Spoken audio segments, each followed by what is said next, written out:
Mahliyo Asqaraliyeva to'ydan maxsus reportaj. Hamma tanishlarni ko'rdik. Dilnoza Kubayeva aktrisa, litseyda birga o'qiganmiz, institutda birga o'qiganmiz. Jamshid Umurzoqov, Dildora Rustamova to'yni olib borishdi. Instagramda mashhur bo'lgan bloger, aktrisalar, xullas hammalar to'yga kelishgan. Instagramda qanaqa chiroyli bo'lishsa, hayotda ham xuddi shunday ular.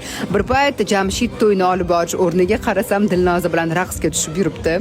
Orada to'yni biz ham olib bordik. Bu haqda keyinroq xullas estrada show guruhi eng zo'r qo'shiqlarni ijro etdi. Mahliyo kimga kelin bo'lganini bilgan bo'lsangiz kerak, videoni oxirigacha tomosha qiling, chunki hammasi haqida bilib olasiz. To'g'risini aytsam, to'yga mehmon sifatida taklif etilgan edim, lekin Jamshid takliflariga ko'ra biz Muxlisa Hajayeva bilan to'yning ma'lum bir qismini olib bordik.